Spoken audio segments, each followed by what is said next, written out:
look again, and his son is gone. So he gets a hold of the rangers. Now, right there at the campsite, there's a river. It goes by it.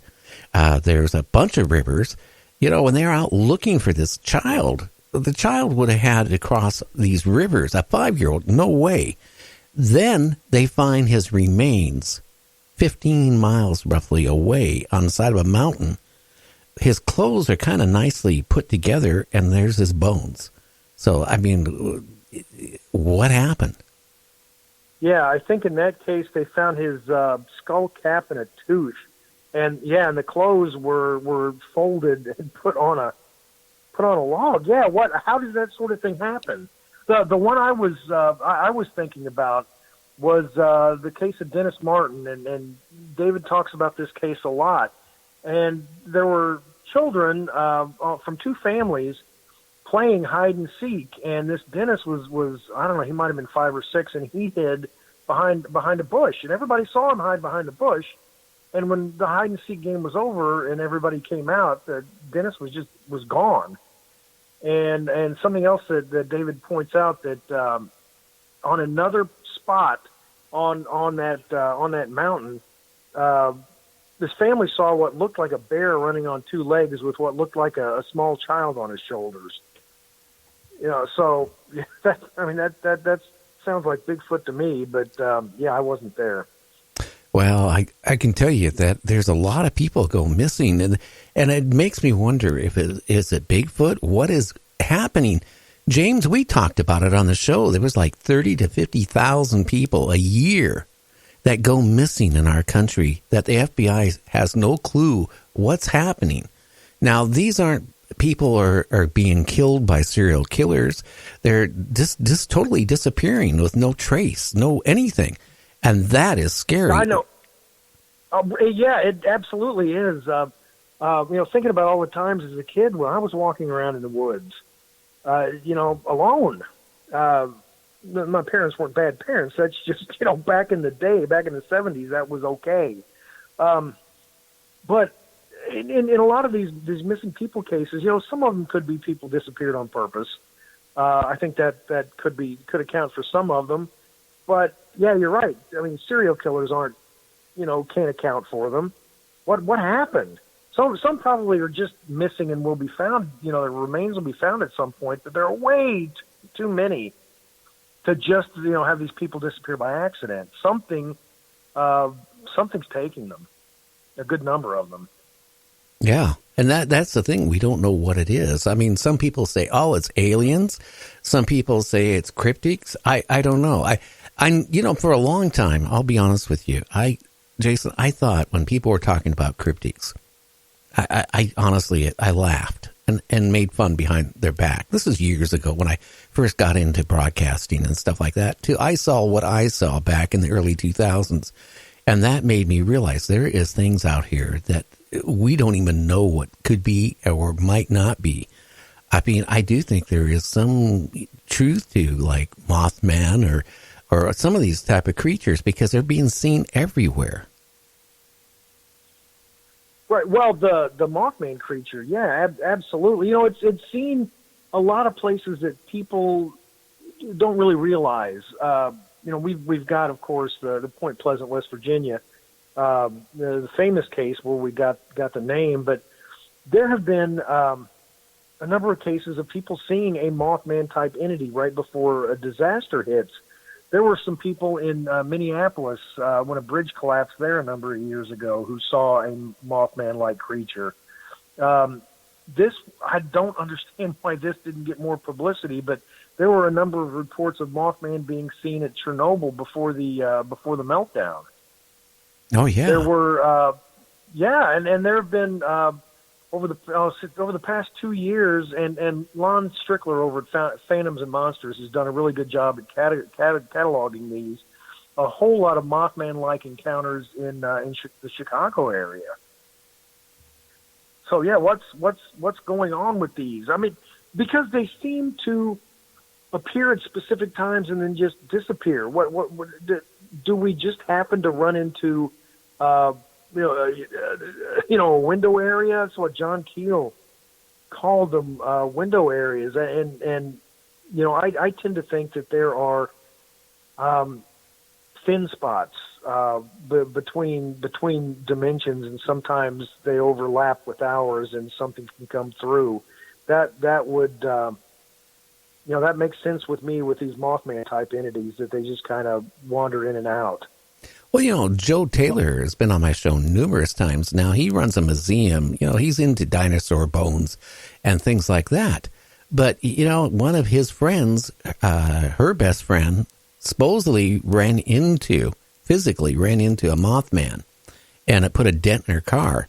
Now, this is in Mount Blanco, Texas. And when she got out of the car, because she thought she hit a person, and because it looked like a human, till it moved its arms or whatever, and she realized it had wings. And the creature just stared at her for like a minute and then flew off. And it really freaked her out. Now, if that would have been me, I would have went to a sheriff's department and say, hey, well, again, maybe I wouldn't, because how are you going to go to the sheriff's department and say, I just ran into a Mothman, here's the dent on my car? They're probably going to be looking for somebody you ran over. That's what they're going to think. Right. But I'd be a little bit more worried if my insurance company would buy my story.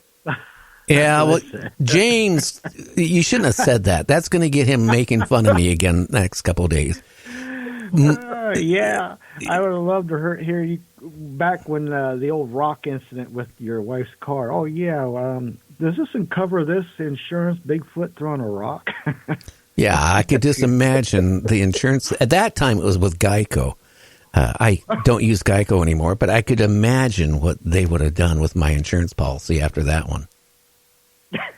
Yeah, that'd be crazy. No, they would think I was crazy. Let's be honest. Yeah, they would have. Another thing, you speak of these Mothman. Last report just came in on the 23rd from Lon. The people heard a shrieking, sound like a woman. They look up, and 7 to 10 foot above their head was a winged Mothman flying over them. Now, how scary would that be? Well, that would be terrifying. Yeah, there have been you had similar, reports from the Chicago area, like that. A man and his son were walking through a park, and they saw this 7 foot tall, dark human-like figure with wings that was just standing there. And when it saw the father and son, it took off into the air. What is your mind? How does it process that information? Yeah, exactly. I don't know. These, I don't either. But winged humanoids are seen all over the place. They've been really fairly common, I guess, as winged humanoids go in Mexico for decades. Yeah, and these reports coming in from O'Hare and Illinois and the Rosemont area has been rapid fire. Like within the last couple of weeks, it's like every other day there's a report of these winged humanoids, Mothman, or whatever they want to call them.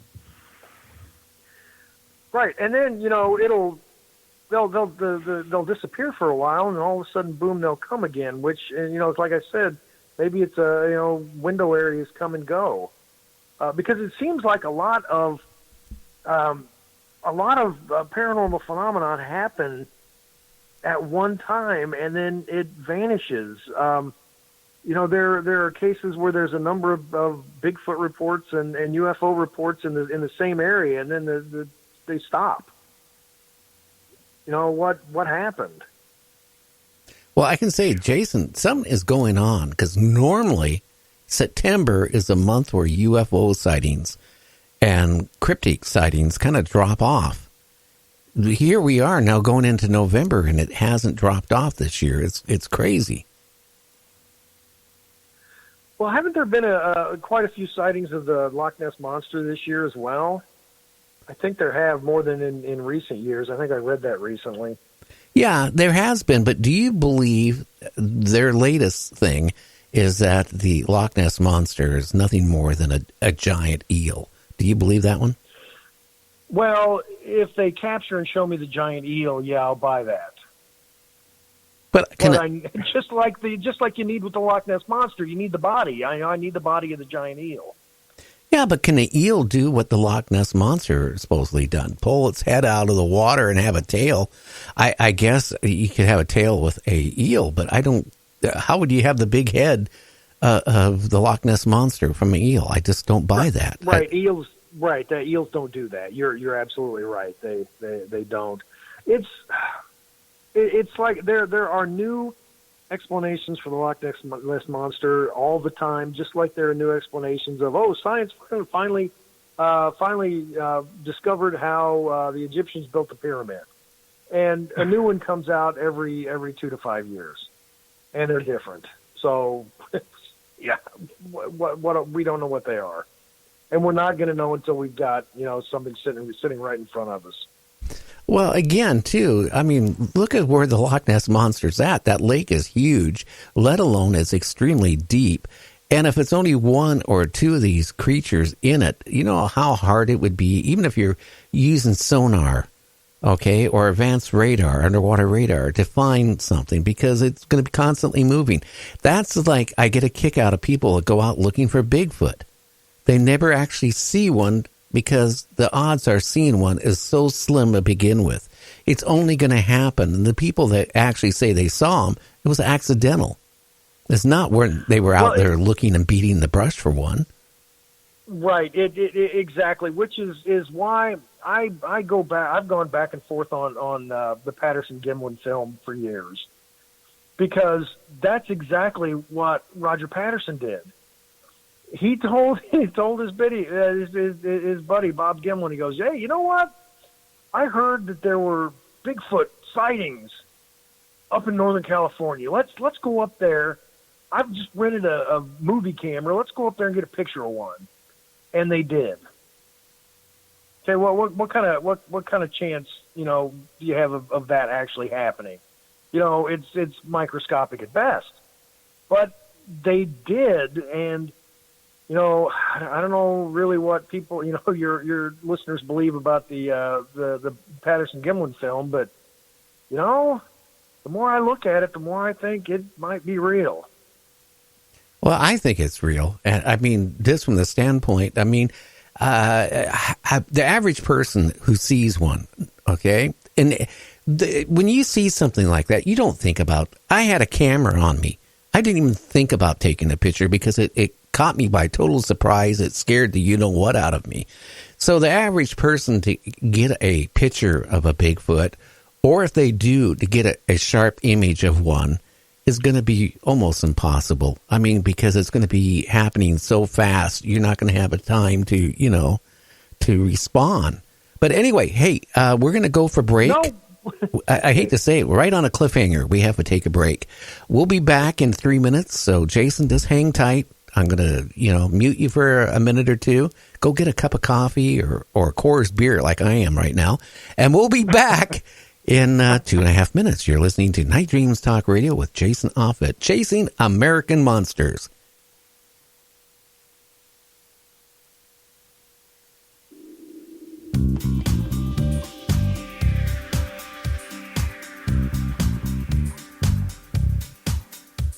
You thirst for some significance of the fourth dimensional